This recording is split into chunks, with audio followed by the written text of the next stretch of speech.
Hello, everyone in podcast land. I'm David. And I'm Jono. And this is the show where we swing our webs, shoot our slings, and wear bikinis. Wait, is it bikinis? What was that last? No, there's no spider bikini. It's the Let's Wing It show where we really make up weird sentences. I know. And this week we have a treat for you. We're going to be talking primarily about Across the Spider-Verse. I guess it's not even called Across the Spider-Verse Part 1 because the next one's going to be like Beyond the Spider-Verse. But basically part 1 of the Spider-Verse duology thingamabob. And we're also going to be talking about some games we've been playing like Dave the Diver and Star Trek Resurgence. And our thoughts on the Ted Lasso finale. Because, boy, it's over. It's over. Thank God it's fucking over. Yeah, put it out of its misery. Just like 2 bullets in the back of the head. Oh boy. Oh boy. Oh, we'll save it for last because like I do just want to kind of like jump in before I say my piece. Let me get your thoughts on it. On Across the Spider-Verse? Yeah. It is a stunning work of art. Absolutely stimulating in the best of ways. It's thrilling, so creative. And my brain was engaged and so excited the whole way through.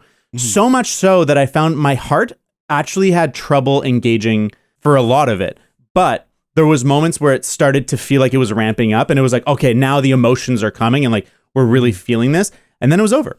And I am okay with it. It's part 1 and that's okay. This is a brilliant movie. It's absolutely fantastic. It's hard to give like a number rating to when it's clearly missing half of its story. And that's okay. This is a complete movie in the sense that I didn't leave feeling like they had stolen the money from me. It was like, it's 2.5 hours, but it felt like 60 minutes. It was so thrilling, so entertaining. And I am so hyped. It's one of those, it's rare that I like leave a movie and I feel like I'm on that high. And this is one of those movies. I left the theater and I was like, oh yeah, I fucking love movies, man. And so I'm not going to give it a number score, but I can give a hearty recommendation. If you like the first Into the Spider-Verse, you're going to fucking love Across the Spider-Verse. Yeah. So I'm pretty much in the same boat. I'm going to kind of represent it as like those 3 types of people who will probably have this kind of reaction to the movie. They loved it. Visuals. It's amazing. Music, soundtrack's awesome. Dialogue is really good, except for the sound mixing.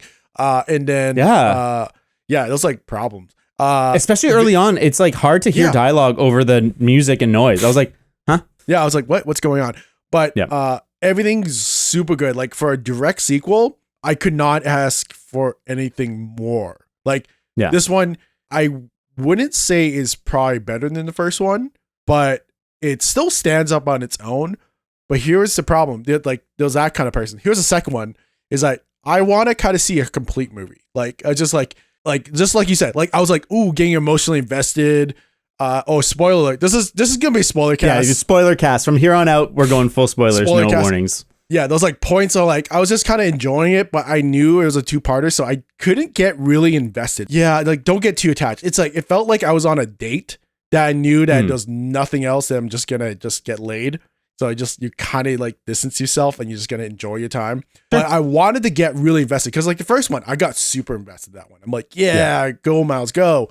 But this one, which is like just trying to like distance myself because I don't want to wait. Like I thought it was 2 years, but it's actually 1 year or 9 months. Yeah, thank God. Thank God. I'd be fucking pissed. But there's that part when it's like you see like Miles going to Miguel going, now I'll do my own thing. I'm like, yes, so good. Like that's such like I was like so invested, but I still try to like distance myself because I was like, oh, like I'll invest when I get to the second part.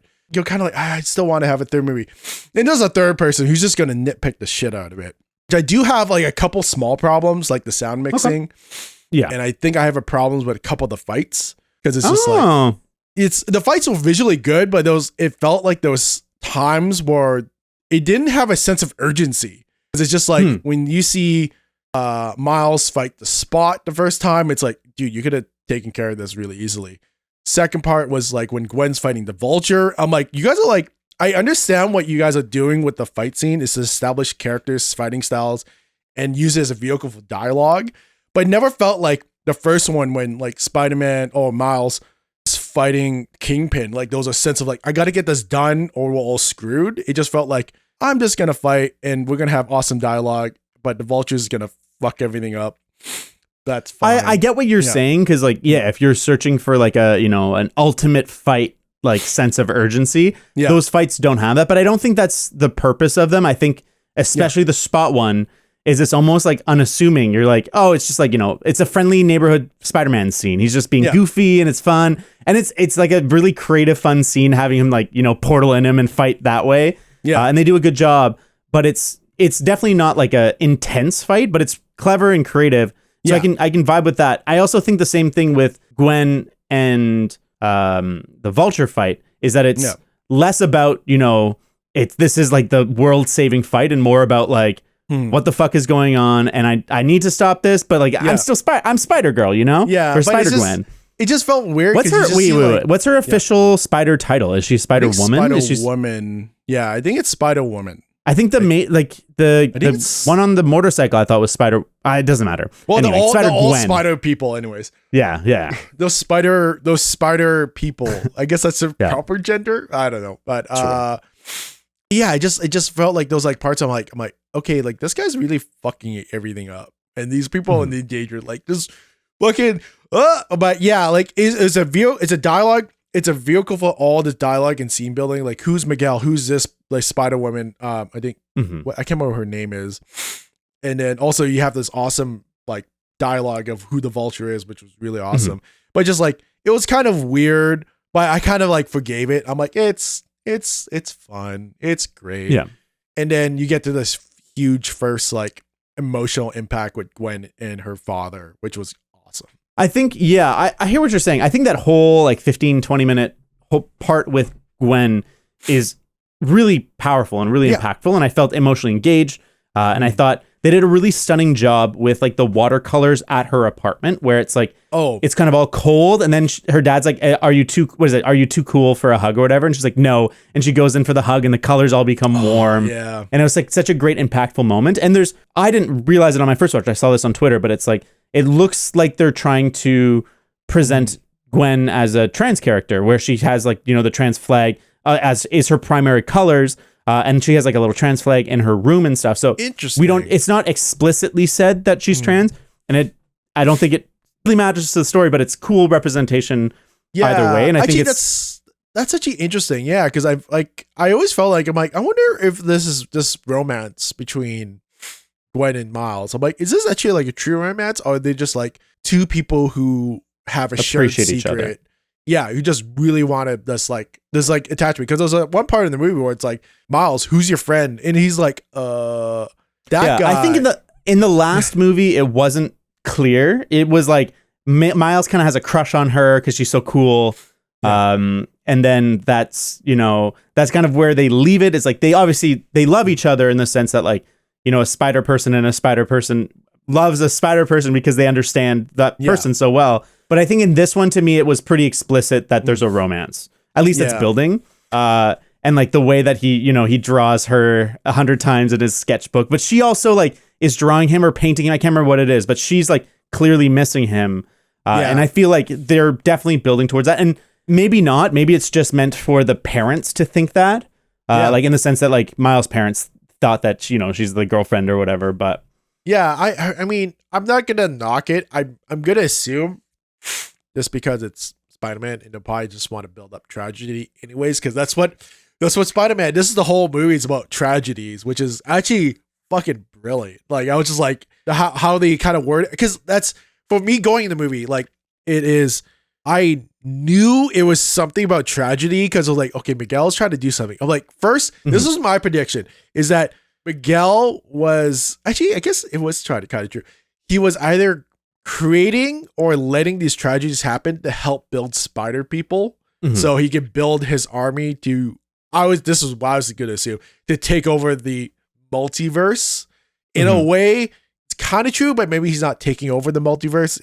To me, I think that's a bit fuzzy, but I just love how it's like, oh, the canon, the canon events. I'm like, because when I first saw that, I'm like, did you talk about like story canon? And I was like, oh, and then just seeing all these things happen, I was like, that's amazing.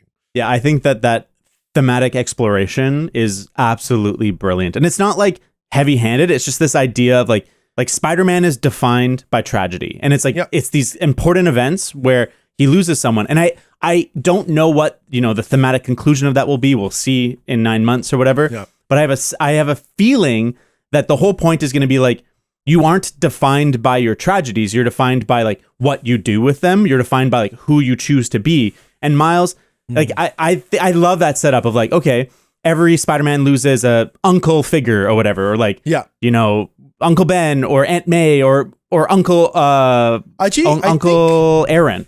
Yeah, I think it's actually a lot of like, I think Spider-Man has like, I think a few big tragedies depending on which universe you're in. Mm-hmm. Let's just say the video game universe. So I think it's Aunt May, Uncle Ben. Okay, hold on. Spoilers for Spider-Man video game world. If you haven't played a Spider-Man video game, fuck you. Like, go play that game. Granted, yeah, Spider-Man 2's coming out this year, baby. Yeah, I need to finish Miles Morales. I moved. How could you not finish that one? That's the better one. I know, but I explained last time. I was moving. So short. I okay, moved. Fair. And also, I think Jillian wanted to play a game. Okay. Whatever. Get on it, motherfucker. Oh, and also, I think I was using a certain account, and then I have no access to that account, so I think I have to go way to play that game. But anyways, you have access to someone on this podcast account. Can you, I have Miles Morales, so no, I think I bought it now. Whatever. I'll figure it out. No. But I still need to play. But like, yeah, I think Ben, Aunt May's gone, and I think depending on which universe, like Gwen Stacy's dad dies. Yeah, and the Amazing Spider-Man, at least the movie ones. Yeah, Captain Stacy is dead. There's he does a lot of tragedies, and they just defines who he is, which is like the beautiful part. But when you think about it, when everyone else in that movie, everyone's Peter Parker-ish, except for Miguel, I think, and also all the other Spider women. But they all have there's a lot of Peter Parkers, but there's a lot of variants. Those Gwens and then those Hayes, but everyone. So yeah, I get that. But it just brings me back to that line. It's like, no, I'll do my own thing. You're like, oh, so good. Well, it's so brilliant. And I think that's such a great payoff. And I love that they've taken Miles, and I think unbelievably so, from, this unsure teenager who like is the weakest Spider-Man. He uncovers some powers. At the end of the movie, he learns how to control them a little bit. But in this movie, he might be the best Spider-Man. He did. He beats like 300 Spider-Man. Yeah. Yeah. He beats like the vampire Spider-Man. Yeah. Who is such a fucking badass design. Miguel is so cool, and I fucking love it. I think it's Oscar Isaacs. Yeah. Yeah. He did like, okay, I want to just kind of step back from the storyline. Yeah. Every single actor who is in this movie is absolutely perfect. To me, everyone is so good. Everyone's on point, and everyone just fits the role perfectly. Like, it's just so good. It's like everyone, I didn't think about like, oh, it's Haley Steinfeld, like as Gwen Stacy. I just go like, that's Gwen Stacy. Like, I just never ripped me away. The only one that I'm like, so I agree. I think overall the casting is absolutely incredible. The voices that I recognized pulled me out of it sometimes. Really? Like Oscar Isaac's, 99% of the time I'm like, that's just Miguel. And then sometimes I'm like, oh, there's Oscar Isaac. Yeah. And what's his face? Andy Samberg. I love Andy Samberg's character. Yeah. Ooh. He's the Spider-Man with the hoodie, who's like oh, my life is so hard. Or he's like, that's him? I have you in my rippling muscles. That's Andy Samberg. Is I saw that Spider-Man. I'm like, oh, that's the Spider-Man I grew up on the 90s, like in the 90s. And I was like, oh yeah, I remember that Spider-Man. What a bitch. The emotional one. Yeah, and so I think they did a great job, and it never like took me out of the movie. It was just like funny. In a way where like everything else is so seamless and invisible. There's all of a sudden you're like, it obviously doesn't do it to everyone. It didn't pull you out, but I was like, there's Andy Samberg. But yeah, Haley Steinfeld. Yeah, I just got lost with the visuals and just like, cause I'm like, let this baby ride. Yeah.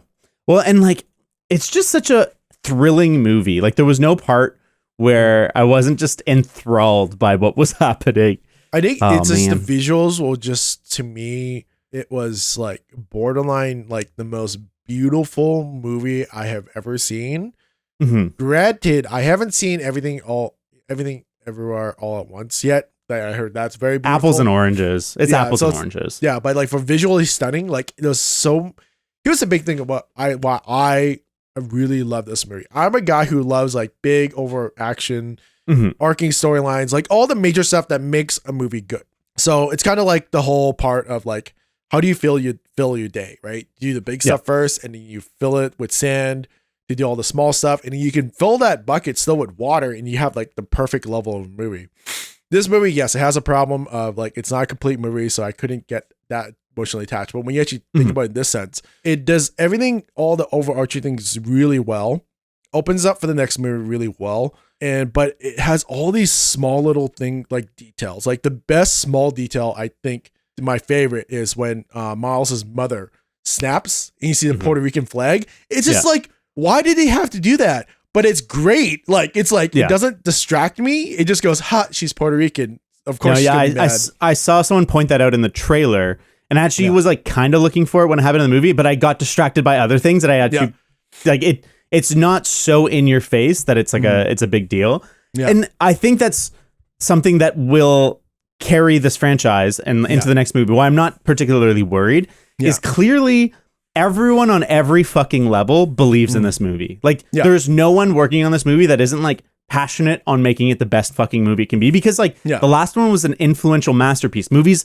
are now are just catching up and trying to look like it still. Yeah. And like it's the details are there, the big story beats are there, like the creative vibe is there. And even like MCU Spider-Man is now chasing into the Spider-Verse. Like the fact that the next Spider-Man movie was like a multiverse movie. But like I like No Way Home. I like No Way Home, but it's nothing compared to the creative spirit of this franchise. I think this movie literally ruined No Way Home for me, because everyone was like, it's so good, it's so good, it's so good. And I watched it, I'm like, that's pretty good, but it's not as good as that one, which had the same kind of same like kind of story setting as like multiverse.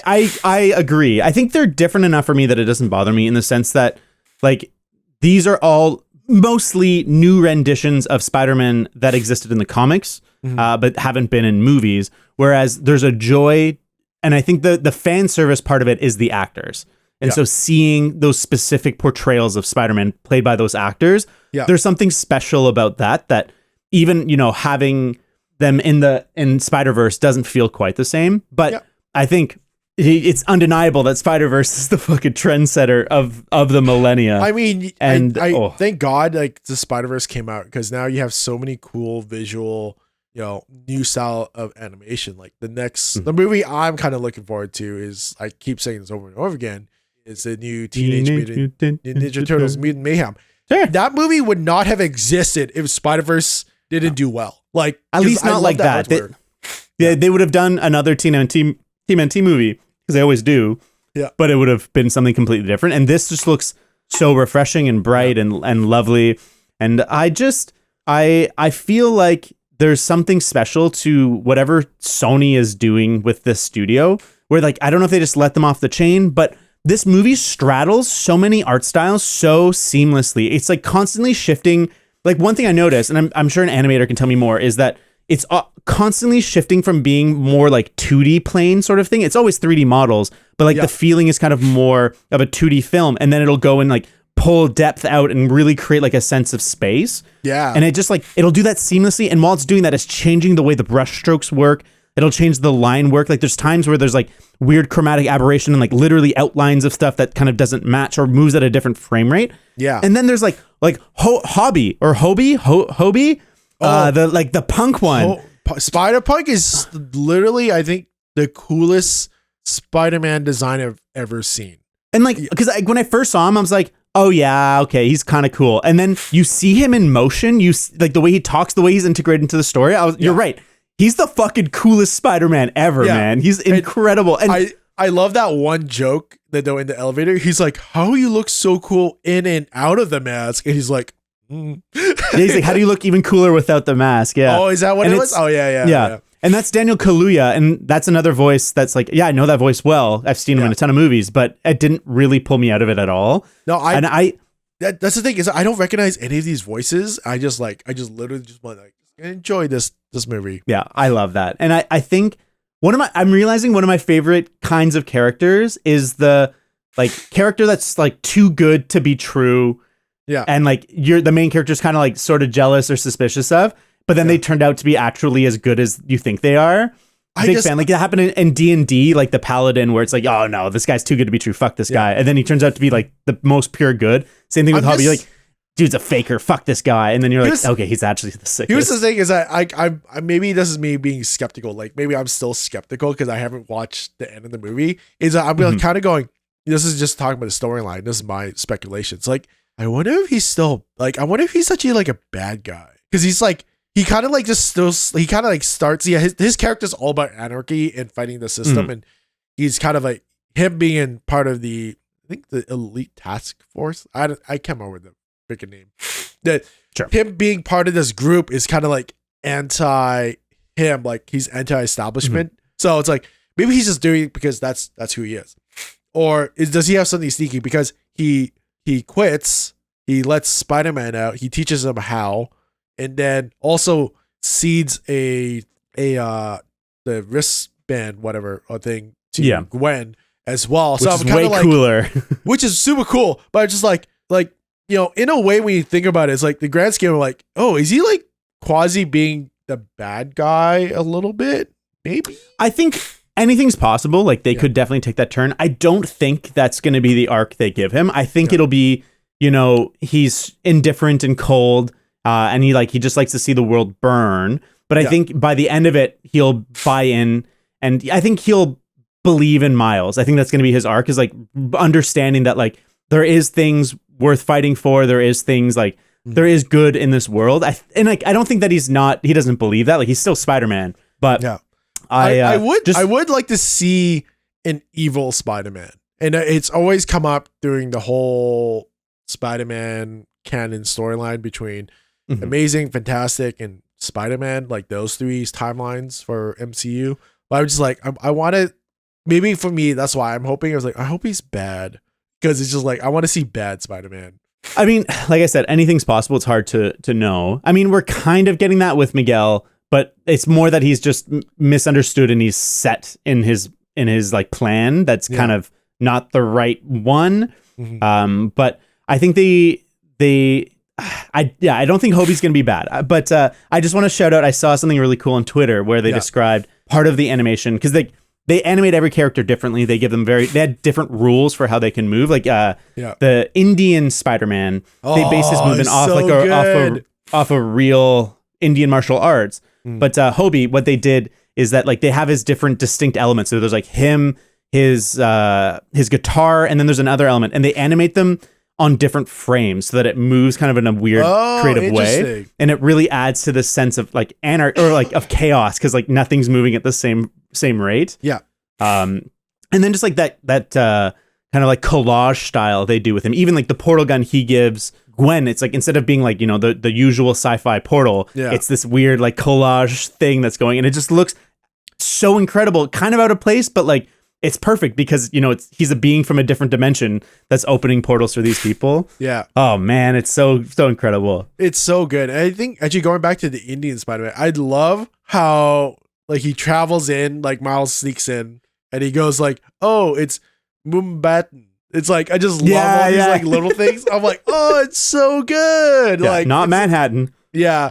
And to me, one thing actually I think about that, like I love that whole setting. I love the Indian Spider-Man. I can't remember what his name is. I wish it did. It's like a play on Peter Parker, but an Indian. I gotta look it up. It's the same actor who plays the sidekick to Deadpool for the first, second, and the third one. That's awesome. He's a taxi I knew driver. I recognized the voice, but I couldn't. Now that you say that, I'm like, oh, of course it's him. But the one thing too is like I think I got really kind of like I loved it, but also started hating it, is how they introduce all these spider people's origins. It's kind of like, okay, I get it. Like, I get it. can we move on from this joke? How many times did they do it? I feel like they didn't do it that much. Not like the last movie, that was the running gag of like I'm Peter Parker, I'm the one and only Spider-Man, and then like I'm this person. They did it with Miles because they had to redo it Miles for a refresher. They skipped Gwen because it was just like a longer version of Gwen's. They did it with Miguel. They did it with Hobie. They did it with the Indian Spider-Man. And I think that may have been it. But just like it felt like 4 times. I'm like, you're getting borderline close of like beating this joke this style to death. Like it's almost too much. I don't agree. It didn't bother me at all. And I think because the content of them is so different, it's like it's fine. And like even the fact that every time it flashes a comic book and it's just like it feels very much like a comic book explainer. And I get what you're saying, but I didn't feel that way. Yeah, I'm just waiting for like if they're gonna do it one more time, it's like stop. Like I don't want guarantee to address it. Like stop. Okay, we can't do this anymore. It's not enough time. Like just like I guarantee they're gonna do it many more times. That won't be the last time. But so the Indian Spider-Man's name is Paviter Prabhakar. I love that. He's so it's like good. So the actor is Karan Soni, and then Hobie. Lila. They didn't give us much on Lila, who's like kind of Miguel's assistant, like his Siri. I know his. That one, Lila. I don't know too much. The one thing here's actually the biggest problem in the whole movie. That Avatar one. I don't understand her motivation to help Miles. She's just like kind of like the one that's the computer. I think one. to me it was that she recognized that Miguel was too far gone. And she had like a kind of a moment with Miles where she understood that like he's a good guy. Yeah. And so I think they might explore that more in the next movie. Like clearly she's part of the squad. Yeah. But it's just kind of like it's just like one look and like he got her, like damn, Miles is smooth. But it's like a little bit like to me it needed like one extra minute. Like I just need something to attach to. I think that's fair, and they might give it to us. Like maybe in the next movie, we realized she was watching or she saw something. And I think like even just like watching how Miguel sicks like a 500 Spider-Man on this teenage boy might be enough to be like, okay, Miguel is like losing it. And maybe, like I said, maybe she already felt like Miguel was sort of losing the touch. But man, what else? The other voice now that I'm looking at the IMDb, the other voice that sort of pulled me out of it a little bit, but wasn't too bad is Jason Schwartzman as Spot. Yeah, I wanted to actually go there too, but like he's the one like I immediately recognized, like, oh no, it's you, because like he's in all, like I recognize from all the Wes Anderson movies, like that's why I got it, and Wes Anderson, and also Edgar Wright with Scott Pilgrim. He's such a recognizable voice. Yeah, it's a very unique kind of like not soft spoken, but very high pitched. Like he speaks from a very specific part in his throat or something. Yeah, but it's funny. I think. I know you were complaining that the first fight doesn't have a sense of urgency, but I think what's really cool is that they take him from villain of the week, kind of like jokey fight, to making him a real fucking existential threat. Yeah, actually, wait, back up. No, the first fight was the Vulture one, isn't it? You're right, the Gwen one. You're right. Gwen, that one I didn't feel urgency. This one, it was exactly what you're saying. It felt like fight of the week. He's just like having a good time because he explains, he's like right before he sees Spots, he's like, yeah, I'm Spider-Man, and I kick all these people's butt. But I think for me, out of the whole movie, the Spot was the biggest surprise. Like I did not see that coming. No, and they do such a seamless job taking him from like kind of like silly, he's trying to rob an ATM and becomes a fight and he breaks free and you're like, oh, whatever, he'll show up later or whatever. But the fact that, he realizes that it's kind of like a interdimensional portal thing, and he's like, all right, I can see these things, and those are such fun snippets, like when he goes to Lego World or like the real world for a second. Like I feel like that's what I'm excited for in the next movie, and I kind of was expecting in this movie, but I think it was smart to hold off, is peeking into other dimensions more, because we only get like these really brief flashes, and I'm feeling the next one we're gonna be like jumping through worlds and having these big set pieces that are like interdimensional. Where like there's kind of like a mixed art styles, but those little bits with him are so fun, and it's just like they do such a seamless job from like taking him from Goofy to like at the midpoint of the movie when we're in India, and like they kind of open that, like there's just that void that opens up, and you're like, oh boy. And he's like, yeah, I'm going to take everything from you, Miles Morales. And you're like, uh-oh, this is going to be bad. Yeah. And he just becomes like a big threat. Yeah, I know. It was kind of weird because it's like, oh, actually, no, I guess technically he's the fifth person they kind of did the Spider-Man intro with because he did that. He's like, yeah, I'm this guy. I was actually the one who made you. And he kind of did the flip pages and he's the bagel guy, which is my favorite joke out of the first one. They brought it back to the second one. It's like, you threw a bagel at me. It's like, yes, that's so cool how you didn't have to like it was just like a thing that I think probably everyone loved for the first movie. It's like, oh, we're going to tie it back in here. Yeah. And I love how right now on YouTube, there's a million memes about that interaction. Like someone did like a quick time event. It's like doing that whole scene. It's like, Miles, what do you do? Just run away, press X or circle to throw the bagel. And you push circle and he has all these like little like clips of, oh, you actually screwed yourself by throwing the bagel. Like this is that was the wrong choice. That was the wrong choice. Yeah. What it's like the Telltale games where they have like the like thing in the top right corner, like whatever his name will remember this bagel. yeah, exactly. So it's like it just seeing him progressively get stronger and you show that these villains are actually like really have depth to them just made me appreciate how well written this movie is because it's like I didn't see that coming. I thought it was just a vehicle for Miles and his dad to kind of bond as like him struggling to like, should I tell them the truth or not? Or how do I deal with the situation? But it's like, oh, it was that. And also this guy's going to fuck everything up in the third one. Or how I'm actually predicting is that he's going to be the solution of how to fix everything. Because I could definitely see that. He does have the power. It seems like he does have the power. Like you said, he's going through all the dimensions. Actually, the real world one, that one was from Venom. Because it's from the that's right. Yeah, because that's what like, she's. I recognize her, but I can't remember from what. Okay, that's why she was like, this is nothing new to me. It's like I've seen weirder shit. Like this is fine. I'm like cool. You got that. Yeah.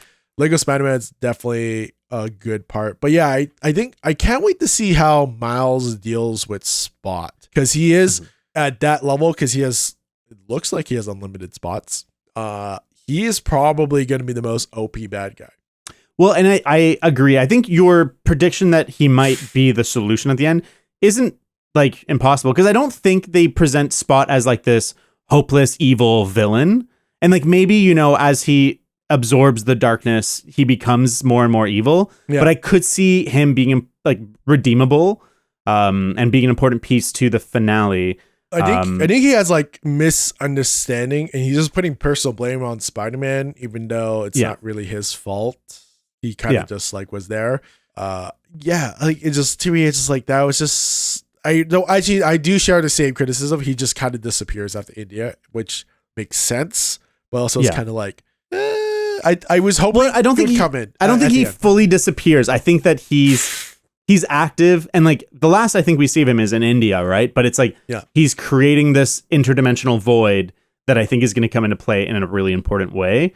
And so it'll be interesting because I really hope that it's a movie all about like multi-dimensions and there's this being that can go multi-dimensional and they've done such a good job kind of blowing out ideas in creative ways. I hope that they blow out his multi-dimensionality really interestingly where like the Spider-Man have to straddle different realities to fight him all at once. Like, it's like he exists in all these dimensions and it's not just like, he's a Super Saiyan Spot guy who can punch really hard interdimensionally. It's like, I hope they do a really cool kind of like trippy rendition of what it would mean to be something that exists outside of time and space. Yeah. And I think they have it in them to do something really clever and cool that we haven't seen before, but I don't want to set my expectations too high and then feel disappointed. So I don't know. Actually, this is the one thing I wanted to kind of say. This is one thing that kind of made me realize why I can love movies and I extremely love movies. Like those like hate or dislike, hate, okay about like love and in this extremely ecstatic about it is that I think to me, I love this movie. I'm not extremely ecstatic by it because the first one did that because my expectations was so low for the first first one. You're like, oh, it's a Sony Animation Spider-Man movie. Yeah, it looks all right. I don't know. And then it just became great. But I think this is my problem is that I already had such high expectations for this movie. it can never get into the extremely love how I like the first one, because it didn't like surprise me of how good it is. That's the one thing I'm kind of realizing with me watching movies again. Is like my expectations can be very, very variety of levels, and it's like it's gonna be unreasonable for some movies to hit this level, because like I have to either not know anything about the movie before I go in, or have everyone have the same reasonable expectations to get in there, or chances to get in there, or I just I have a biased opinion, which is very true. Like everyone has biased opinions about everything. Well, yeah, and I heard a saying, it's like the only true objectivity is subjectivity aware of itself, and I believe that, where it's like you can't really be objective about anything because you always have an opinion going in. Yeah. I find the best movie experiences I usually know nothing about the movie, and I just go in and I'm like, all right, and then it just surprises me, and I hear what you're saying, where this movie was a lot less surprising than the first one. The first one, we don't really know what we're going into. And it's just this bonkers, crazy, creative venture. But what I found was I had very high expectations, like very, very high expectations. I'm gonna wait. You go blow your nose. We'll take a break. Go blow your nose or something. Oh, I need an air purifier. Like, oh man, I muted my mic and everything. Yeah. Oh wait, more tissue papers. Hell yeah. If you want to go to the bathroom or anything, get more tissue papers or something. It's one of those things where it's like it just keeps flowing. Like that's the bad thing about it. Fucking sucks, man. Smoke. All right. Yeah, I went into this with exceptionally high expectations and like kind of expecting that like it probably wouldn't live up to it. And I felt like it fully lived up to my very lofty expectations. Yeah. I think it's really hard to rate this movie specifically when we don't have an ending. And there's lots of two-parter movies that have like a clear 3-act structure and kind of like a beginning, middle, end with like an arc. Yeah. And then they kind of like leave it open to this, but that's not what this is. This is an incomplete story, and it's like almost a disservice to rate it, as its own thing. Yeah. And I think if you were like, okay, David, you have to rate it. Like I'm pointing a gun at your head and you have to give it a score. I'm giving like Into the Spider-Verse like a 9.5, and I would give this probably a little bit lower because I didn't feel the emotional satisfaction from having these big arcs completed. No, I think I'm in 100% the same boat. Like first one, I would give it almost like 9.8 because it's like that's how much I love it. This one 9, but here's also a reason why I'm giving it like lower too, because it's just like fantastic. It's gonna be awesome.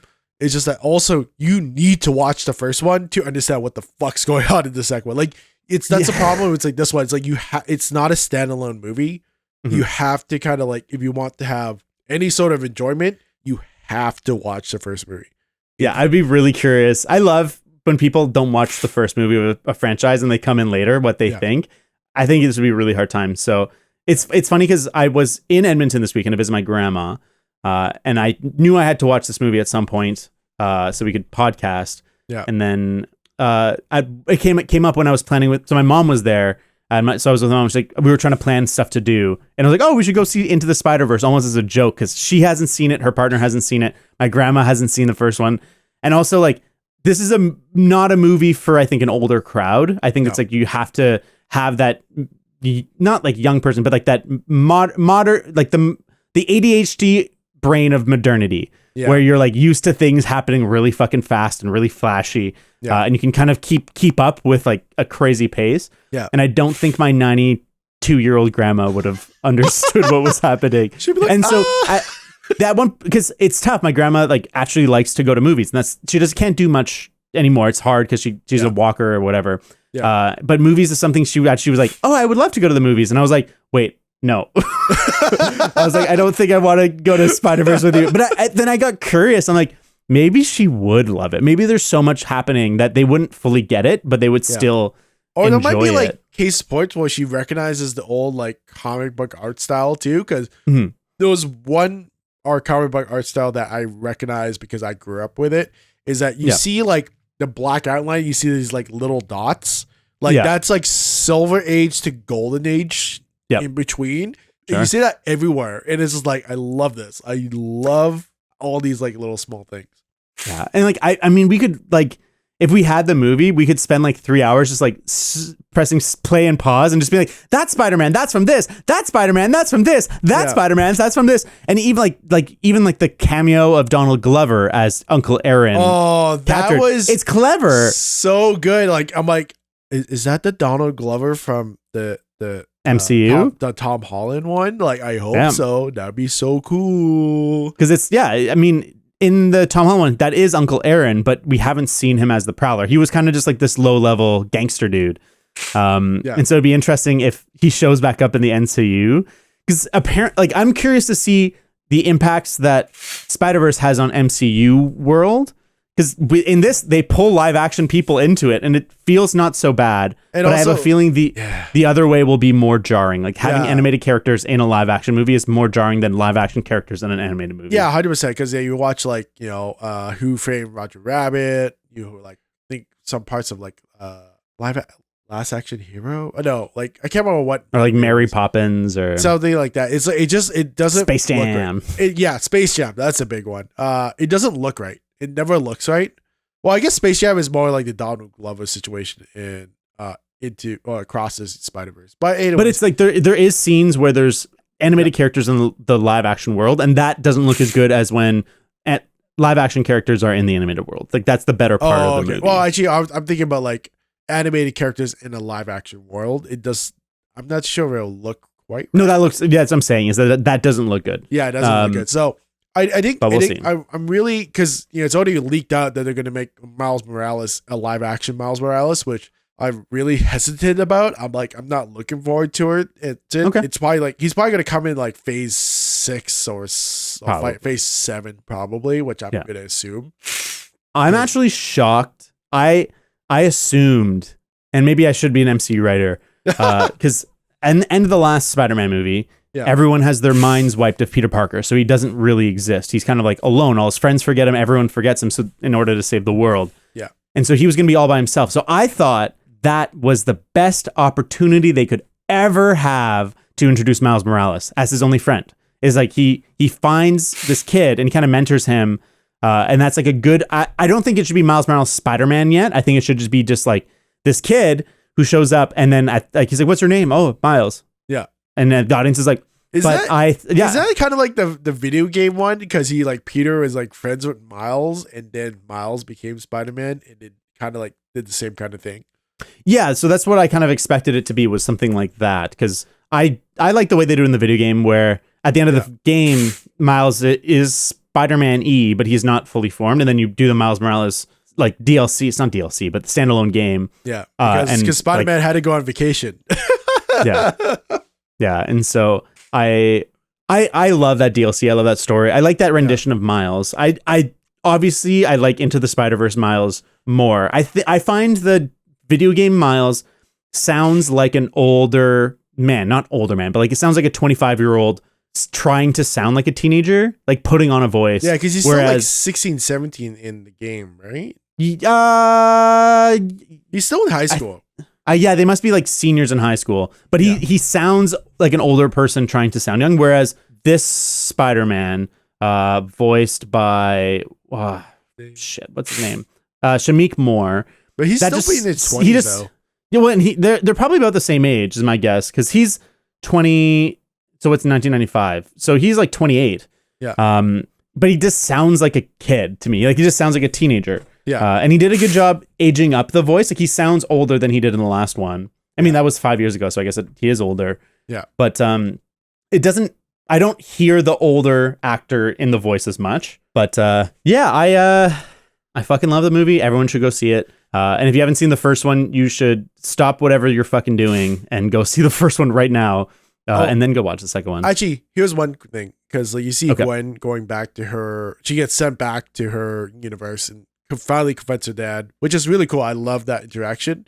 Yeah. But here's the thing, I'm confused. Maybe this is why I couldn't hear this, because one movie has fucking sound. It's like Christopher Nolan Jr. in this freaking movie. The dad's not a cop, but why is he in a cop's uniform? The dad is a cop. I thought he said he quit from being a captain. He just quit. Yeah, he just quit. Oh, because she came back. Well, he quit after he was going to stop her, and I think he had a crisis of consciousness. Yeah, and he quit. Is my guess, is what I thought it was, but I mean, someone in the comments tell us. Yeah, please tell because he was still in a cop's uniform, or is he a rent-a-cop now? Because like that's why I'm like confused about, because it's been a couple months. Oh no, I don't think it's been a couple months. I think it's just been a couple like weeks/days. Like, I don't think it's been that long. Like, I think he probably just quit like a day or two ago, is my guess. Yeah, because I thought it was a couple months, like because she was like, yeah, I've been doing this for a couple months now. Oh, maybe. But the other thing that we've kind of didn't talk about is Kilometer Immorales. What? That's Miles Morales in Universe 42, where there is no Spider-Man. Yes. And I fucking love it. Yeah, I love how the fact that he became the Prowler, because it just made sense. It just shows me that the writers are thinking well ahead, and it's like, does this make sense? It does make sense, because Miles does have the potential to be a hero, but if he doesn't have the opportunities or the guidance that he got, he could easily become a bad guy, because you know, Aaron may have been the Prowler, but he just kind of passed it off to Miles, who has all the abilities to be a villain, and he is a villain. Yeah. And I think it works really well in the theme of like, you are who you choose to be, where in this universe, a different set of tragedies happen. And that's what, you know, Miles chooses to be in this universe. And it's not that Miles from the main universe that we're watching couldn't have done this. It's just like they made different choices. They had different things happen to them. And so I'm very curious to see. My feeling is they won't have Prowler Miles be evil. And I think that would suck if they do. I think he'll be like a early movie like villain kind of, where it's like he is against them and they have to fight him. But I think he'll be redeemed pretty quick and become an important piece of how they fix things. I would like to say that. What I would hope, this is like, I can see that. I can definitely see that's the usual thing, is I hope that he is actually a good guy, but he has to do bad things. Like, the Spider-Man never existed in this world. It's all shit. And so he's kind of like, I have to defend my mom, because the mom is like a carbon copy of 1610 or whatever Miles' original universe. Whatever, the original one. Is his universe. Like, it just, because he didn't see any differences between that mom and his mom, and that he's just there because he has to fight to survive. This is what he has to do. He's a Prowler, but he's not Prowler bad guy like how his original uncle was. So I think he's good, but he's hardened good, that he just kind of like does everything to survive, and he's just going to use Miles to like make money so he can support his family, like that kind of style, like of bad guy. Yeah, it'll be interesting to see, because we see Uncle Aaron give real Morales a bunch of cash, which is kind of usually sketchy, but it's like maybe not. Maybe it's like in this hardened world where like everything's on fire and it's like it's unhappy. It's like they're just doing what they need to do to survive. Yeah. And I think I agree. I think that's a good angle to take, where it's not that people are evil, it's that people do what they have to do to survive. Yeah. And I think I hope they take that angle, and then he realizes that he can do so much more with the Prowler powers. Yeah. So he's like Spider-Man, but not Spider-Man, but just with Prowler powers, which I don't understand what his powers are. What is the Prowler's power? He can move really fast. He can hit really hard. So typical bad guy. So maybe the reason why I have the same kind of feelings about this movie, but a lot of other trilogies, is like Lord of the Rings, and also Infinity War. Like, this is after I watched Infinity War, I had the same feelings as this movie, because I knew there was a second one coming. And Infinity War ended with a cliffhanger, technically, and this one ended the same kind of way. I think I would differentiate Infinity War from this, because like it's a kind of I feel like it's more enclosed, because the movie is structured around Thanos as the protagonist. Like, he's the one that's active. He's the one that's, you know, if you look at like break it down in a 3-act structure, it's like it's him and he succeeds, and like that's kind of like the end of that is like the Avengers are trying to stop Thanos from accumulating the stones and killing half of the people in the universe. Yeah, and the movie ends with like them failing, and I think that's such a cooler cliffhanger, because it's like, it's not even presented as a cliffhanger. It's presented as the Avengers lost. See you next year. And I think that was like, nobody thought that Black Panther and Spider-Man were gone for good. No one was like, oh my God, we're never going to get like another one of these super profitable main movies. But I think it was really cool from like a MCU perspective to have that happen, to have the heroes lose. And this doesn't feel quite that. It didn't. Infinity Wars feels a little more closed to me. Yeah. This feels like we're building up, baby. We're going into Act 2, and then it's like, oh nope. See you next year. I definitely see what you're talking with Thanos part. I think for me, I just like, it's to me, I have another movie to look forward to. Sure. And that brings me back to my second point. Man, I was in a packed theater. I haven't been to a packed theater for like years, like maybe a decade. Yeah. The amount of people who did not know there was a 2-parter was like, I must have been like the 1%. Everyone was like, what the fuck? Oh, Yeah. like everyone just lost their shit. And I was just like, this is me going, it's hilarious. Yeah. Like people threw popcorn. People threw popcorn. That's really funny. I knew it was. I told Cassie and Zoe that it was. I didn't want to spoil anything, and I didn't really know anything spoil worthy, but I was like, just so you know, it ends on a cliffhanger. Like we're not getting the whole story. And they're like, okay. And I feel like that's a good thing to know going in. And it sucks because you're like you said, can't emotionally engage in the same way. You're kind of you're anticipating the end coming before the story's done. Yeah. But it also is so much less painful when it's like, holy shit, all these things are happening. Oh fuck. Oh, we got evil Miles Morales, baby. Oh shit. Oh, we got a whole team of Spider-Man back, baby. We're going. Oh shit. Yeah. And then it's like, it's over. And you're like, it's not as bad. When I knew that you could feel it when you're anticipating, you could feel it. We're doing these like last minute things to get us hyped for the next movie, but we're not going to pay them off. Yeah. So even though I complained, it is like, oh, I wish it was like a complete movie. I'm glad it's not a complete movie at the same time. Yeah. This is why I'm conflicted, because the movie is so well paced that it has, even though, yes, I complained about the fight scene just being vehicles for the dialogue and story driven, everything, whatever. Everything felt really paced. Like everything is really well paced. That I know everything about Gwen's storyline, even like Daddy, Spider-Man, Miguel's storyline, everything didn't feel too rushed. It didn't feel like the Super Mario movie where I didn't have time to breathe and appreciate characters. It's just like, oh, okay, cool. Like this is happening. That's his motivation. Awesome. Next. Done. High pace action. Like a lot of cool dialogue. High pace action. Good dialogue. That's what I loved about it. Yeah, it's hard to pinpoint like anything major I would change about this movie. Like you said, there's like little nitpicks and stuff. Yeah. But it's fucking awesome. They fucking nailed it, and I'm so pleased.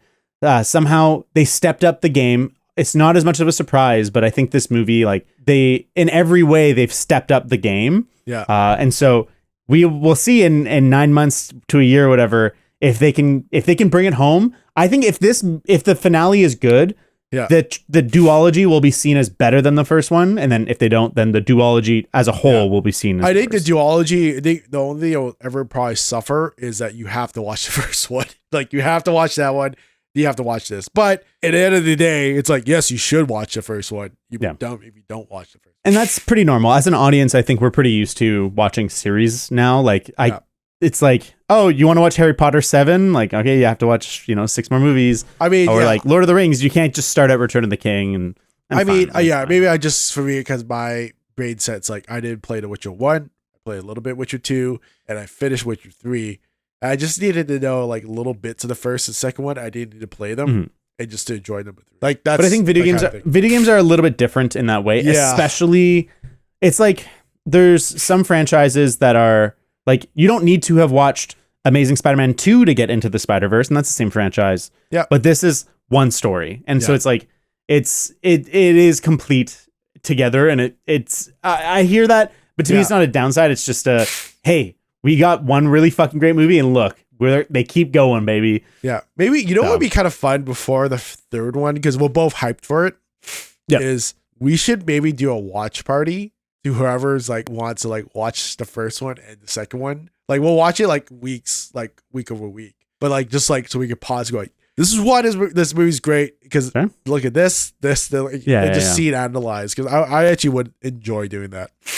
Yeah, I could get into that. I could also get into doing like a marathon. I've always wanted to do like an MCU marathon for like charity or something. You can and just do the entire that. thing. You can do that with the Let's Weigh It YouTube channel. Spider-Man's. But even just the Spider-Mans now. There's so many because it's Tobey Maguire 1, 2, 3, Adam Garfield 1, 2, Tom Holland 1, 2, 3, Into the Spider-Verse. So it's like just that's like what 9 movies, 10 movies. I still think my favorite Spider-Man, not including the Miles Morales, like these ones, is Tobey Maguire in number 2. Like to me, that is the best one that I can never go. If I'm gonna go show anyone a Spider-Man movie, it's like just watch this one. You'll appreciate everything. It's definitely my favorite as well. I don't think it holds up for everybody. There's some people that just like it's not the right tone and it's kind of dated, but I think the datedness adds to its charm. Yeah. And it's like it's definitely my favorite other than the Spider-Verse movies. Yeah.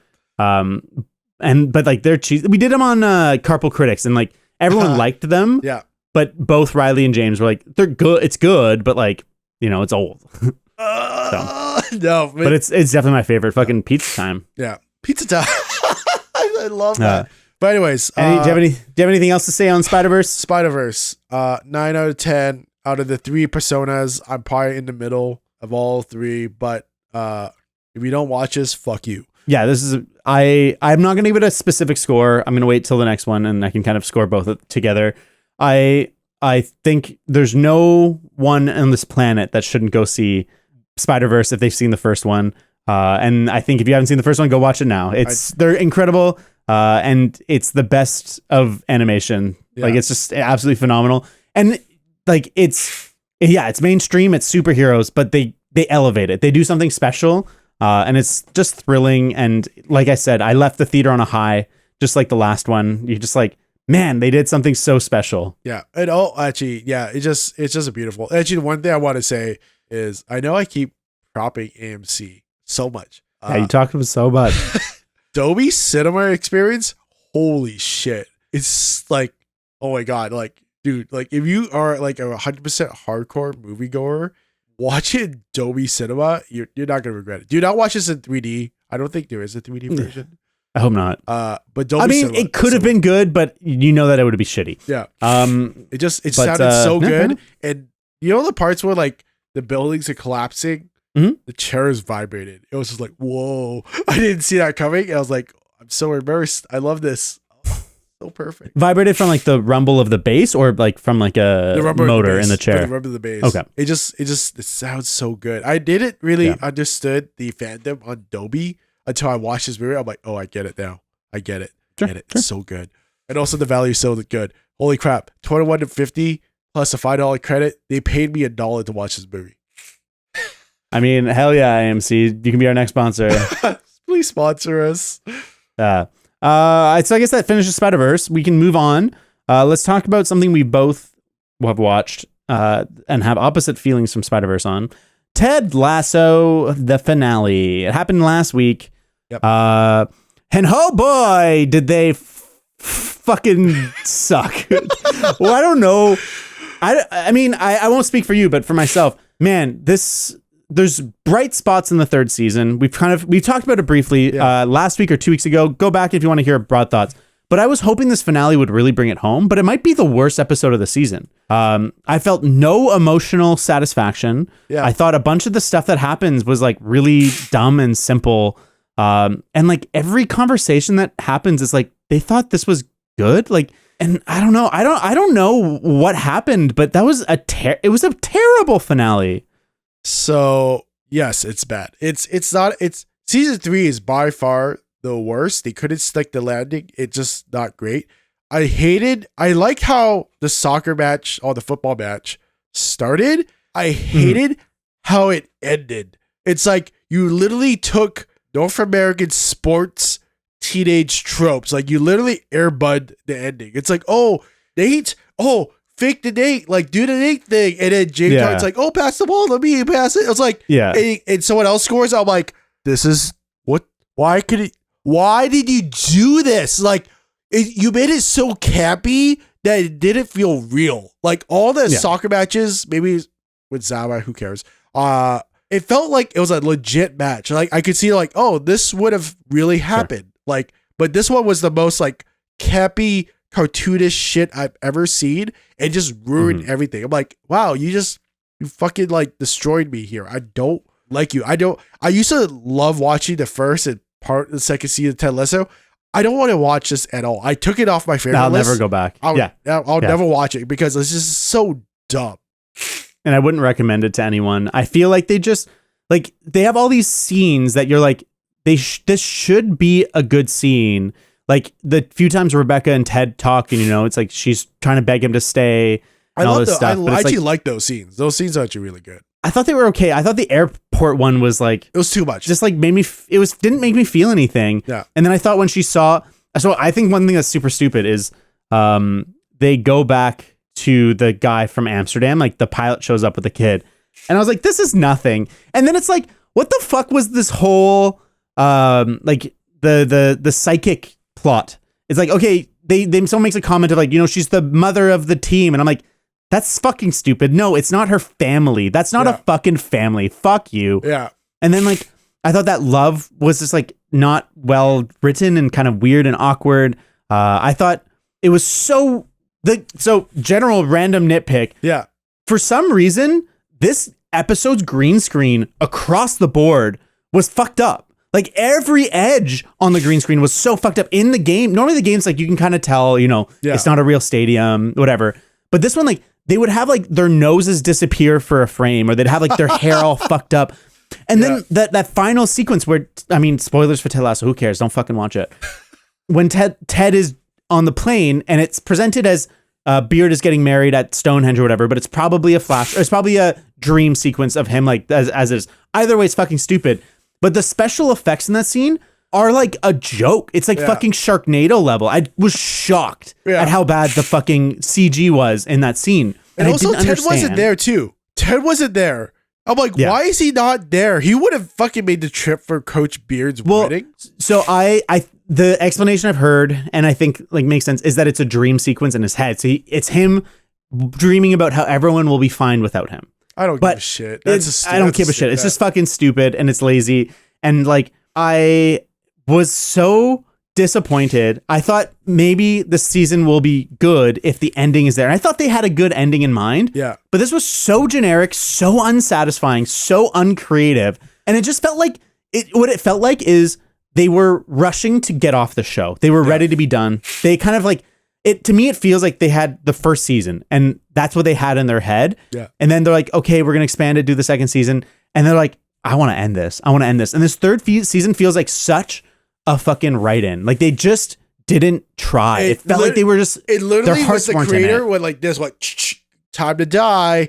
Like here's the thing I hate. I really hate was he had, maybe this is me, maybe because I don't have a kid, but it's like, he could have been the highest paid football manager in the entire world if he stayed. Yeah.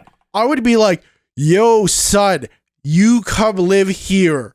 Like, I just don't understand. Like, why can't you just like? Yeah, I agree. I thought that was maybe what the episode was going to like end with. Is that like he's like, I have to be with my family, and it's like, I'm sorry, I have to leave. I have to go and be with my family. Yeah, and then his family shows up and is like, we're here to be with you. And it's like that would have been such a better ending of like I get it. They wanted to close, and having Ted leave means that they can make it make a spinoff. And the spinoff's going to be the woman's team, is my guess. Oh God! And that could be good. Oh.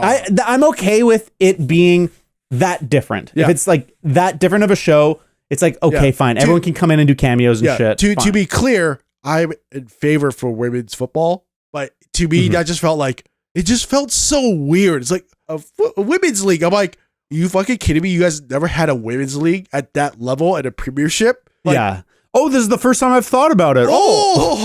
It's like, you guys are so stupid. You guys haven't thought about that. Like, why? I agree. It's like, like, I don't know. It just doesn't make sense of all these decisions. And it's honestly like when you actually look at the room, there was a room where Nate's back being the assistant kit manager. Like, it just like, I'm like, am I just looking at season 1 again? Like, this whole snapshot, like, oh, Keely's back, Rebecca's there, Leslie, like it didn't feel like anyone grew. It's just like, oh, well, we're just back to season 1. I get what they're doing, and I think like you can do that, but then you have to then very quickly demonstrate how people have grown. Yeah. And they kind of do, but I thought like so many of those scenes felt so unsatisfying. Like finally we get Nate and Ted in a room to like hash it out. Yeah. And they don't fucking hash it out. Just Nate's like, I'm so sorry, and cries into his arms. And it's supposed to be this really sweet, tender moment. And I'm like, no, Ted's arc is that he needs to air his grievances. Yeah. He needs to fucking speak up for himself and communicate that he's been hurt. And that was a necessary moment for him to be like, hey, Nate, you really fucking hurt me. Yeah. I loved you and I showed you so much kindness and you fucking stabbed me in the back. Yeah. I'm so mad. And then Nate can be like, okay, I'm sorry, have this breakthrough.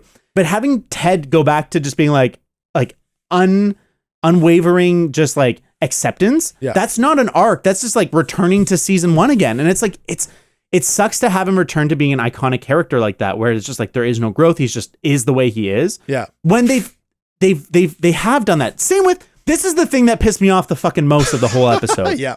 Is the Jamie Tarting Roy Kent shit. Oh. They spend all season, they spend the whole show, season 1, 2, 3, building up this fucking beautiful friendship, this beautiful level of communication, and this openness that Roy Kent has never had, this mutual admiration. And they have these incredible moments this season, beautiful, beautiful moments. And then in the end, you know, oh, I want to date Keely. No, I want to date Keely. No, I want to date Keely. And it's like, okay, yeah, like, you know, you can have a moment of failure and they overcome it or shit. But the fact that they go to Keely after and like, you got to pick. It's just like, it's shitty writing. And it's like, yeah, you can make a logical justification as to like, yeah, you know, people make mistakes even when they've grown. But it's just so unsatisfying as an audience member watching the show. And it's not the kind of show that's all about subverting, you know, expectations or character growth. It's a show about paying off things in an emotionally satisfying way. And they fuck it up. They fuck up that landing. And they're like, oh, I guess we're still friends, right? Oh, yeah, buddy, we're still friends, Let's dude. go get a burger. And it's like, oh. Yeah, and like the worst thing they fucking do about it is Jamie Tart claims ownership over Keely by being like, yeah, that fucking video of her, like that nudie video of her, that was for me. And that's what like sets them off. And I'm like, no, that's not the Jamie Tart that has grown to be accountable and responsible and like a better person. Yeah. That's season 1 Jamie, who's just a fucking prick. And I was so fucking pissed. What is it about Jamies in fucking shows? Why is it that Jamie, Jamie Lannister had the same thing happen? That he has this huge arc, and then in the last second, he just goes back to being a shitty person right at the end. Jamie fucking Tart, same fucking thing. Fuck you. Yeah. Fuck you. Yeah. Pissed. It's just so lazy. It just like the whole how the show became. It's like, oh, it's like, here's the one thing that still pissed me off. It's like, why does everything revolve around Manchester City Football Club? It's like the last one, the real manager appears as a cameo. This one, did they win the Premier League because Man City won? It's like, why is this fucking show like this show is Ted Lasso. It's not Ted Lasso brackets really about Manchester City. It's like, fuck, like who cares? Who cares? They can lose. I'm sorry, MC fans. That team can lose and not win the Premiership. Yeah. Let fucking Richmond win. Just like, please, God. Like, they spent 3 years on this. Just be like, cool, we won, guys, trophy, and then he leaves. But here's the one thing that made me mad. Going back to like relocation of the kids. It's like, why are you going back to your fucking wife, dude? Just leave her. Like, obviously, everything I've seen in the show, she has not treated you that, like, respected your opinions and didn't you? Because you're fucking dating your therapist. That is so fucked up on many levels. I agree. I thought they did a really poor job explaining why he wants to go back to her. Yeah. They do a great job showing his love for his son and that he wants to be with his son. But they don't give us any reason to like her. Like the things that she does that makes us like her is when she is like annoyed with the therapist guy. And I'm like, this is not good writing. This sucks. It's like the son's so like, anyways, I hate it. Also, I hate it like how they had the kind of like the boyfriend, the therapist person in a game, just representing all of America, going, Oh, Yeah. can't wait for a 0-0 game. Like, shut the fuck up. Why is this guy here? Just leave. Like, Yeah. it just. I thought it was like, I get what they're trying to do, but it just felt so clumsy, ham-fisted, boring, uninteresting. And I think that's just like Ted Lasso season 3 is. It's just fucking such a failure, and it sucks. It used to be a show I was passionate about. Yeah, first season I was like, what a refreshingly optimistic show that shows that like goodness and kindness can win. And they just lost their way, man. Yeah. They just lost their way, and they lost the narrative, and it's such a bummer for it to end so poorly. It's just so bizarre. Like, how did Bill Lawrence let this happen? Like, it's so weird. Like, they ended Scrubs so well. Like, to me, it's like the best way to end this, like, end a show. Okay, you're talking about everything but the last season. Yeah. But like, it's like, like the real ending. Yeah, but it's like, it's just, to me, it's just like, it's so frustrating because like I was like before season 3 of Ted Lasso and like watching Shrinking, I'm like, man, Bill Lawrence is on a fucking tear. Like doing Shrinking, doing all these like other great shows with Apple. Like he's gonna be like the modern day Christopher Lloyd. Like he's like, this is gonna be good. Like he's gonna be awesome. But no, it's just fucked up. Like it's dumb. Well, I almost wonder if like he's one of those people like the way I was saying that, you know, it felt like they were writing it in, or phoning it in. Sorry. I feel like he had moved on. In his head, he was not worried about it at all. He was like, and so he put all his effort into Shrinking, and like Shrinking has the spirit of Ted Lasso season 1. This idea that goodness and kindness can prevail. Yeah. Even and like in Ted Lasso season 1, it's everyone is a real character, but there's this one guy who is so pure and good. Yeah. And like that he can change everyone. And I think like that's a good concept for showing goodness and kindness can win.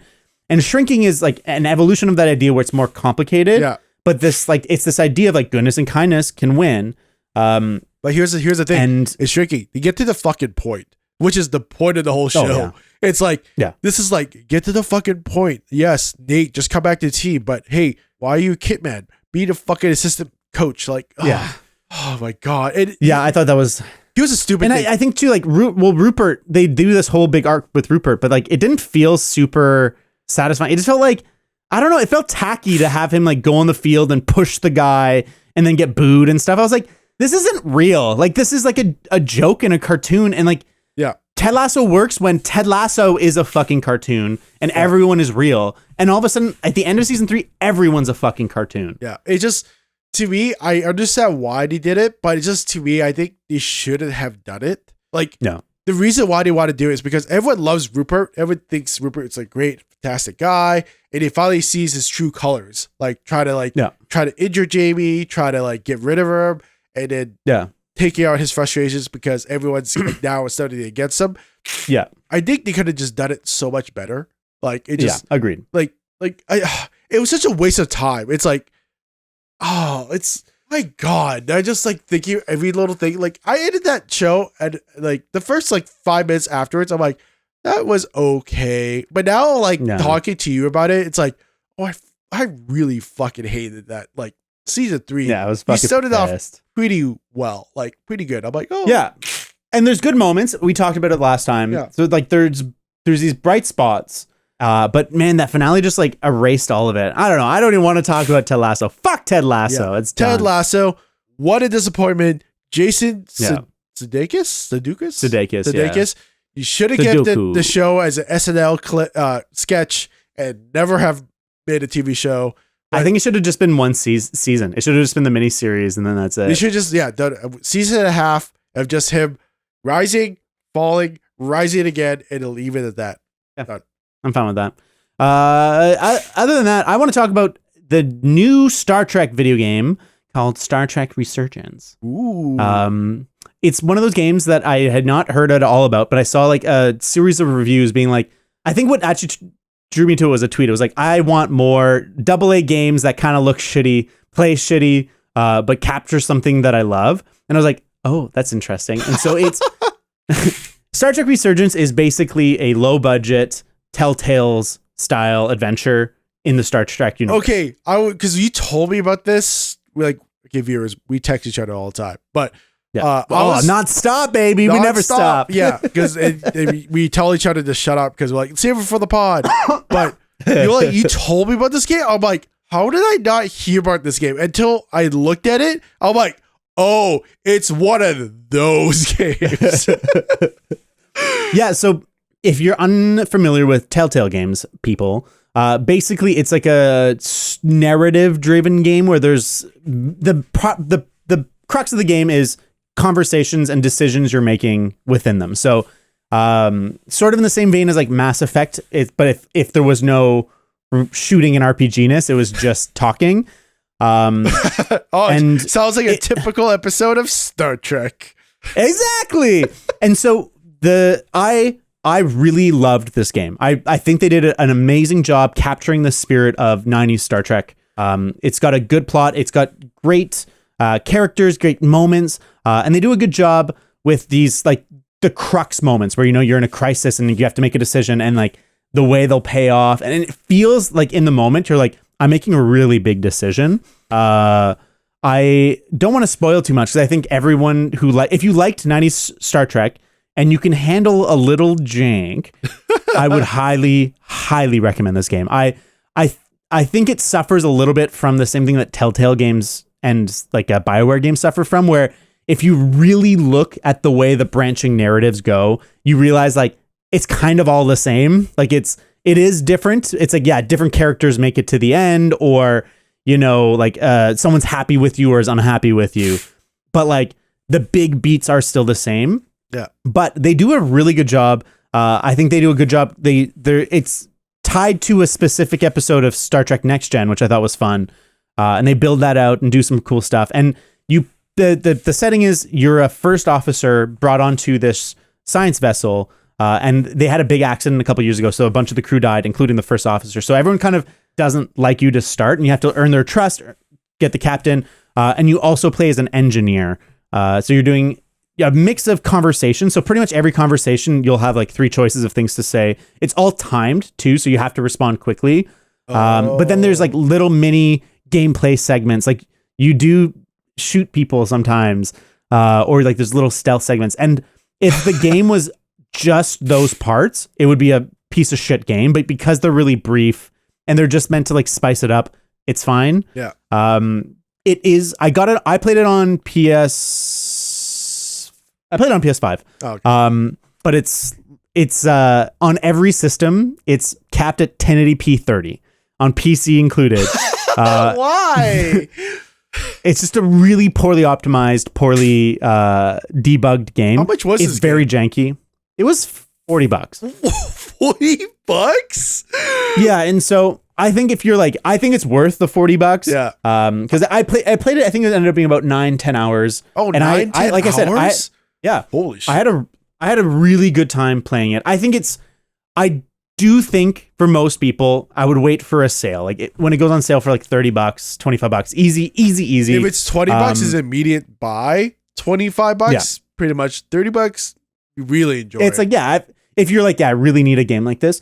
But overall, I really recommend, yeah, it's a really buggy game. And it sucks sometimes you're like really into a story moment, and then you'll pop into a different scene and everyone just like, it's like, okay, all right. And so I hope that it sells well enough that they can polish it off and make a sequel. Because I think, like, when I told people that I was like, it's basically a Telltale adventure set in the Star Trek universe, everyone's like, yes, that's a great idea. And I feel like they can explore and do more. Yeah. And I think the studio that did it with a little more resources and time could really deliver something special. Yeah. But as it is, Star Trek Resurgence, I definitely recommend it. I'll give it like a 7.8 and 7.9. Is the story just good? Because the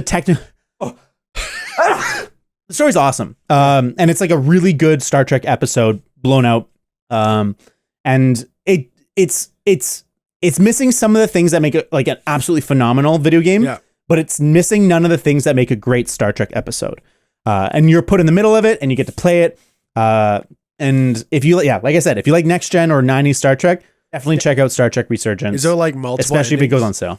There's different endings. Like there's, I don't want to spoil too much. It's not like, you either save the universe or you don't. Like It's like different people make it, different people hate you, like you have different people on your ship, or like, you know, at some points people will betray you, or and so it's like there is pretty different endings. Like I had a pretty good ending. Like I ended up watching all the endings on YouTube. Okay.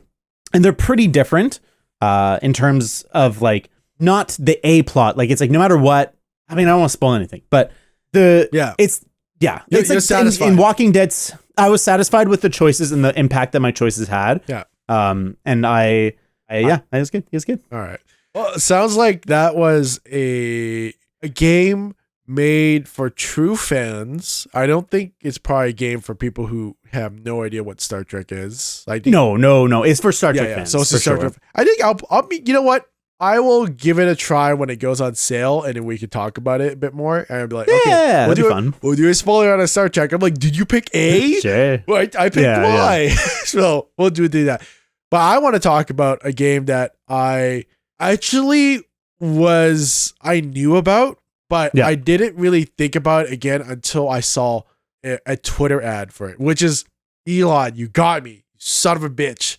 Son of a bitch, you got me. It is Dave the Diver, and it is a 2D quasi-platformer game that you play as a diver named Dave. You go fish harpooning, or harpooning for fish to serve at your sushi restaurant. Yeah. It sounds really basic, but man, there's a story which I did not expect. And it's still in early access, and the game will stop you going, all right, you've gone pretty far, but the game is in early access and it's not unlocked until we launch the full game. So I'll explain a little bit more about the game, but I got so mad that it stopped. And then I had to stop myself going, why am I so mad? It's because I fucking love this game. Holy shit. This game is literally the best game I've played so far this year. Granted, that's saying a lot because I haven't played a lot of games this year. Yeah. And it's such a fun little experience. It's a 2D quasi-platform pixelated game, and it's bizarre because it's early access. They stated to be early access since October, but reading on the forums, this game has almost little to no bugs. It makes AAA games look so buggy. And I've had the game crash once, but it was like I was just loading it and it crashed, and I just opened it up again. It just worked. And man, it's such a solid game. So basically you go underwater, and it's kind of like the game mechanics is that you're hunting fish, sell fish to that you serve your sushi restaurant. So there's so many weird game mechanics. So the main one is diving, and instead of a health meter, you have an O2 meter. Yeah. So the game never feels like it's like Sonic. You know Sonic Hedgehog, the water levels, and you have that kind of panicking of oxygen. Yeah. Yes. You do. If you run out of oxygen, you're kind of screwed. You have to come up to the surface, and you only get to keep one item that you've collected. But this one, there's so much oxygen tanks that you don't really feel too worried about it. Even at your 50%, you're like, I'm fine. I can probably swim for like 3 more minutes to find an oxygen tank. It'll be fine. The only parts that will ever get screwed is if you're fighting a big shark or a big fish. Yes, that's when you could get screwed and die and lose all your stuff, which can really suck. But yeah, so you harpoon, you have different weapons, you fight bosses, which is crazy. So you fight like sharks or a squid, and do all these little mini games, and it's just like you have to grind, but it doesn't make you feel like you're grinding.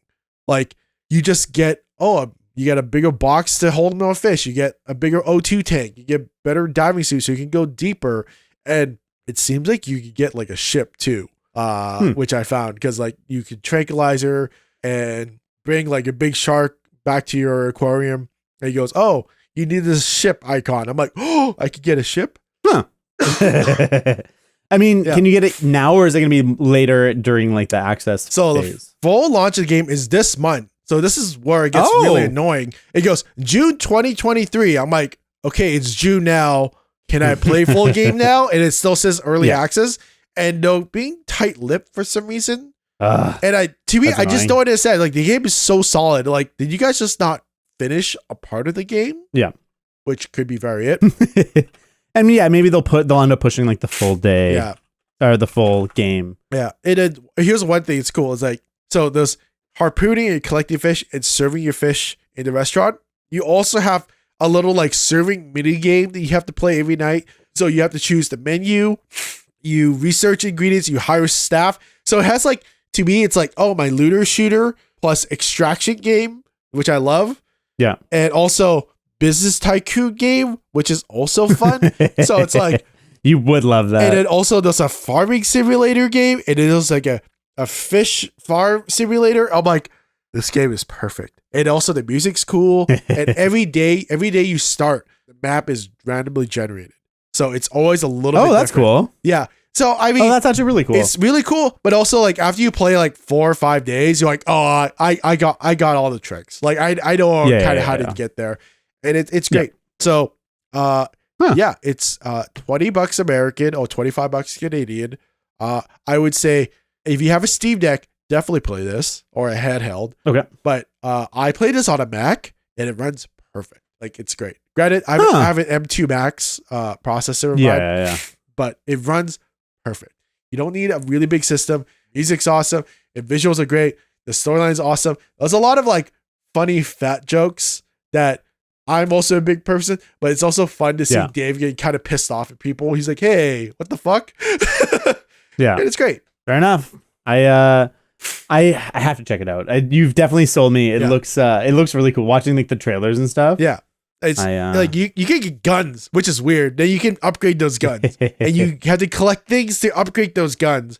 And it's just such a cool mechanics of a game that just go, dude, I hope I'm only like 20% into the game, which it seems like it based on one certain section of the game. It's like, please just let me play. Because I've only played like 14 hours of it. And it made me stop. Like I could keep playing and grinding. Yeah. But I have no point. It'll be make it too easy. Because here's the thing. You can start playing it today. And what they have said is that when they release the full game, it doesn't reset your progress. You can just continue when you start off. Yeah. Which is great. Because I was like, I didn't realize that. I thought it was already the full game. Just some parts were unlocked. Yeah, it's great. Yeah. Yeah. That's so cool. Yeah. So that's Dave the Diver for all y'all. Go play it. And that's our episode. Yeah. Jono, thank you for this. Yeah. Let me actually wait. You know what? I didn't do this last time. I will shout out all the the Patreons. The Patreons. So check it out on patreon.com/let's wing it. Yeah. And let me go shout out all the active patrons because let's go. Yeah. So I'm so sorry, guys. I'm like fucking dying because my allergies, but working away.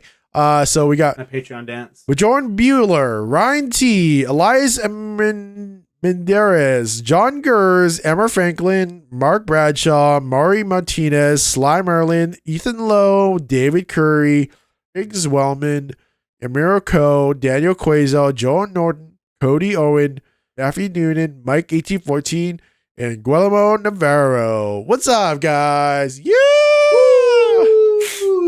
Did it. Thanks, everyone. You can check us out on Twitter at Let's Wing It Pod, or send us an email with your comments or thoughts at letswingit22@gmail.com. You can also find us on our personal Twitters. Mine is the.chosen.david. And Jono's is, what is it? Jono Tan 86. No, it's Jono Tan. Jono Tan 86. Yep. That's right. And then also, if you guys are at this far already and you guys like the podcast, please leave a rating. It helps everywhere. Yeah, it does. Yeah. And just like make, a bot that can listen to our podcast 10,000 times a week. That's fine. Yeah. No big. Until then, I love you guys. Bye.